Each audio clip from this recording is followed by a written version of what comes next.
Salam kerahiman. Hari ini kita ketemu lagi untuk bahas topik tentang aku haus untuk sesi yang ke-7. Dan topik hari ini adalah bicara tentang misteri kematian, atau bisa disebut juga dalam keadaan sekarat ya, sebelum meninggal. Kematian adalah suatu pintu menuju kehidupan kekal.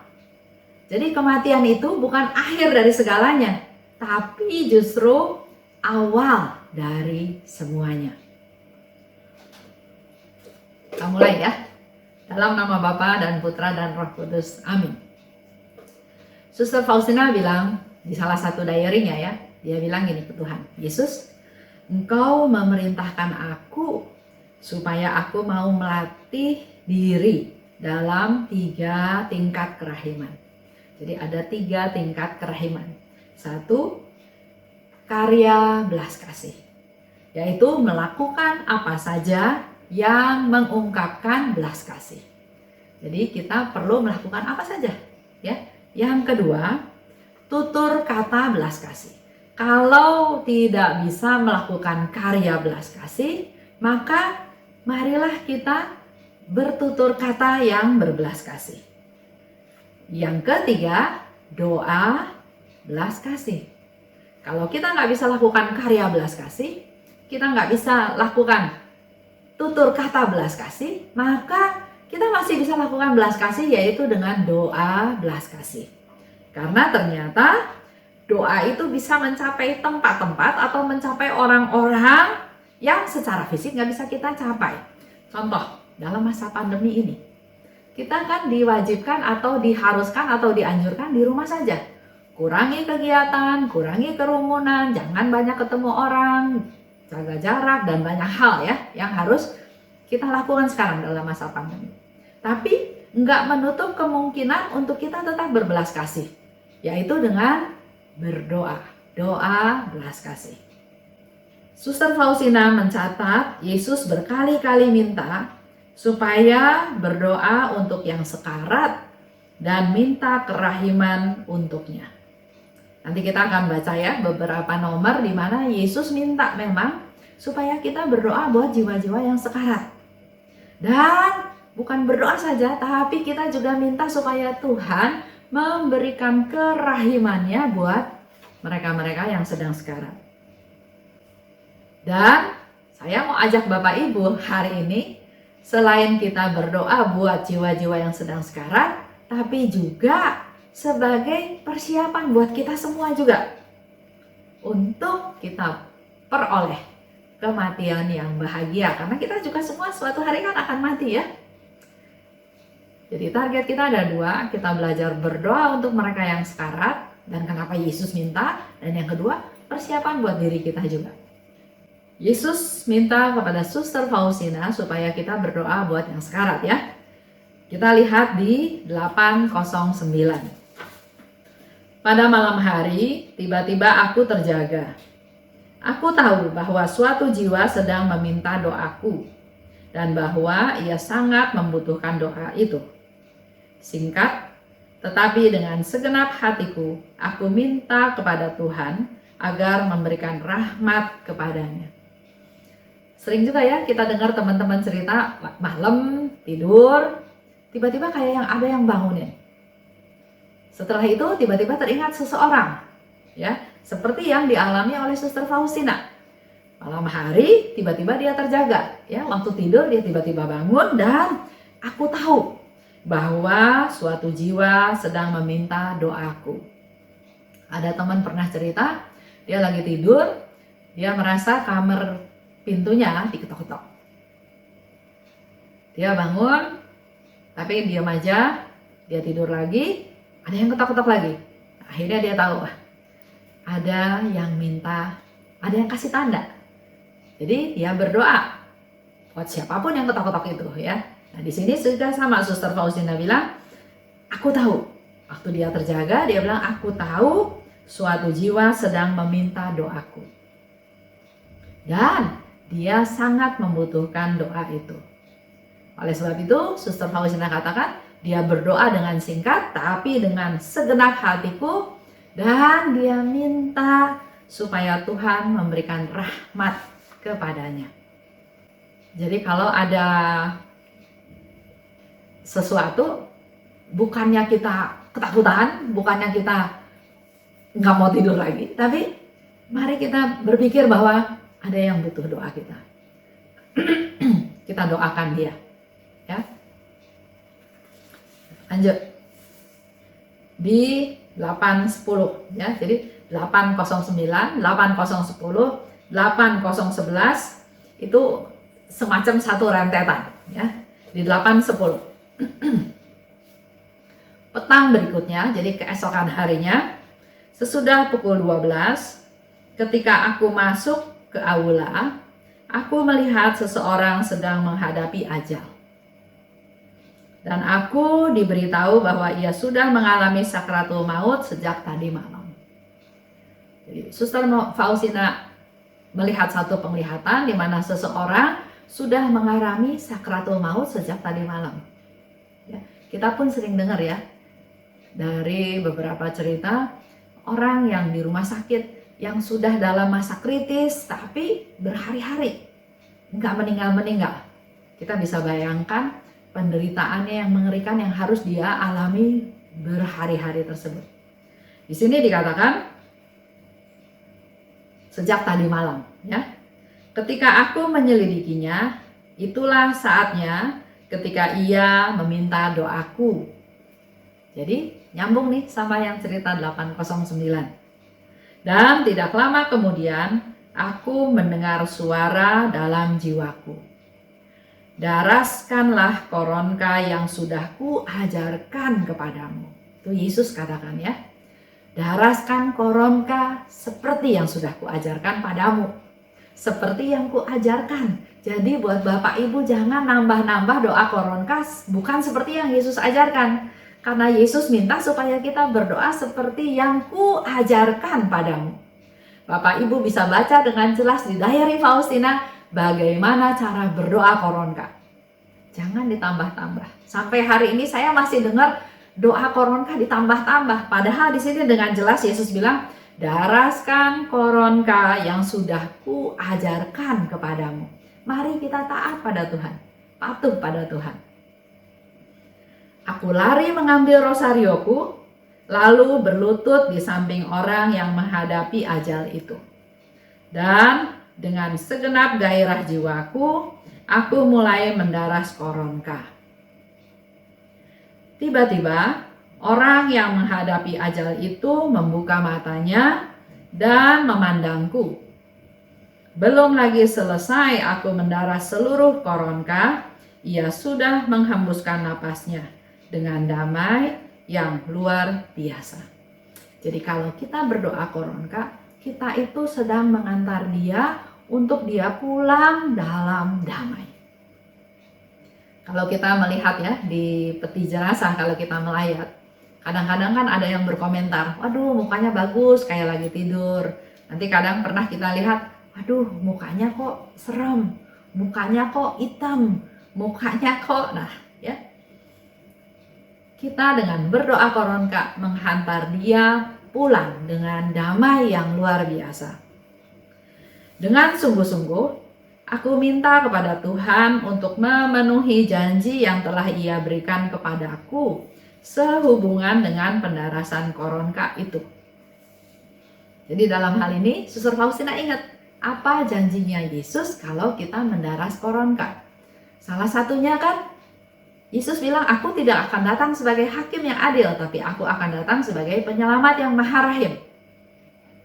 Aku akan membela dia sebagai kemuliaanku sendiri. Nah, janji-janji ini oleh Suster Faustina ditagih kepada Tuhan. Dan Tuhan memberitahukan kepadaku bahwa jiwa itu telah diberi rahmat yang Ia janjikan kepadaku. Suster Faustina merasa mendapat konfirmasi dari Tuhan bahwa jiwa itu sudah memperoleh rahmat seperti yang Yesus janjikan. Itulah jiwa pertama yang menerima karunia yang dijanjikan Tuhan. Aku dapat merasakan bahwa kuasa kerahiman menyelimuti jiwa itu. Jadi dengan kita berdoa koronka, kita memberikan dia damai yang luar biasa, dan juga ternyata di sini katakan kuasa kerahiman menyelimuti jiwa itu. Jadi kalau ada orang yang sedang sekarat, jangan waktunya kita habisin dengan nangis ya, dengan cerita ini cerita itu, tapi berdoalah doa koronka. Undang Yesus datang sebagai penyelamat yang maha rahim. Lanjut di 8:11. Ketika aku memasuki kamar pengasinganku, aku mendengar kata-kata ini. Pada jam kematiannya, setiap orang yang mendaras koronka akan aku bela seperti kemuliaanku sendiri. Atau kalau ada orang lain yang mendaras koronka bagi orang yang sedang menghadapi ajal, dia ini akan mendapatkan indulgensi yang sama. Jadi kalau ada orang yang sekarat, ayo kita ajak dia berdoa koronka. Tapi kalau nggak bisa berdoa koronka pun, asal kita berdoa koronka, maka dia akan memperoleh indulgensi yang sama. Kalau koronka ini didaras di dekat pembaringan orang yang sedang menghadapi ajal, murka Allah akan dipadamkan dan kerahiman yang tak terselami akan meliputi jiwanya. Seperti yang tadi dikatakan oleh Suster Faustina ya, orang ini mengalami kerahiman Tuhan itu menyelimuti jiwanya. Dan lubuk kerahimanku yang mesra akan tergerak karena sengsara putraku yang memilukan. Kalau saja, nah ini yang menjadi perhatian kita pada saat ini, pada pertemuan sekarang ya. Dikatakan oleh Suster Faustina, kalau saja setiap orang menyadari betapa besarnya kerahiman Tuhan dan betapa banyaknya kita semua membutuhkan kerahiman itu, khususnya pada saat-saat yang genting itu. Jadi Suster Faustina mau ingatin kita supaya kita nih sadar, aware ya, tahu, sadar bahwa betapa besar pentingnya kerahiman Tuhan itu buat kita, buat yang sedang sekarat, buat kita juga semua butuh kerahiman Tuhan. Terutama pada saat genting itu, karena kita juga suatu hari akan mengalami saat genting itu. Saat sekarat itu kita akan alami. Dan betapa di situ dikatakan kerahiman Tuhan itu sangat dibutuhkan. Kita baca lagi di 8:34. Petang ini, aku merasakan dalam jiwaku bahwa ada orang yang membutuhkan doaku. Aku langsung mulai berdoa. Tiba-tiba dalam hati aku menyadari dan mengetahui siapa roh yang minta doaku ini. Aku berdoa sampai aku merasa damai. Dalam koronka ada pertolongan besar bagi orang yang menghadapi ajal. Aku sering berdoa untuk wujud yang telah ku ketahui dalam hati. Aku selalu berdoa sampai aku merasakan dalam jiwaku bahwa doa itu telah bekerja. Nah ini juga suka ada yang tanya ya sama saya, Bu, doain orang itu berapa kali koronka ya? Atau doa buat yang sudah meninggal berapa kali ya?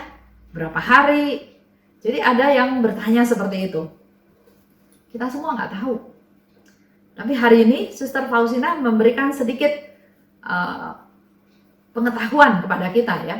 Jadi kalau dia merasa perlu berdoa, dia segera berdoa. Kalau saya biasanya tiba-tiba ingat seseorang, ya udah saya berdoa.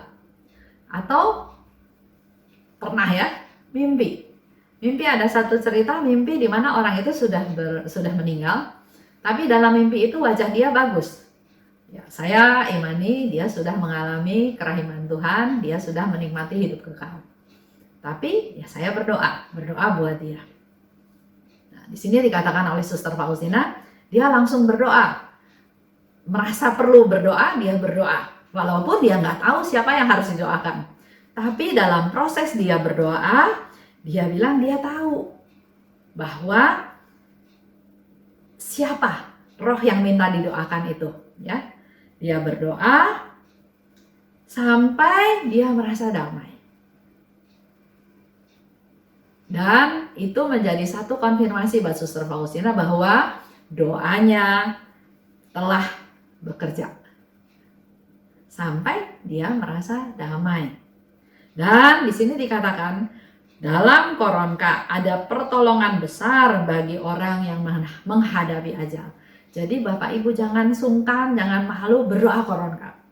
Tawarkan, ajak doa Koronka. Kalau nggak mau, doa Koronka sendiri. Kalau nggak memungkinkan, dalam hati berdoa Koronka buat orang yang sedang sekarat tersebut. Karena dikatakan di sini, Koronka ada pertolongan besar bagi orang yang menghadapi ajal.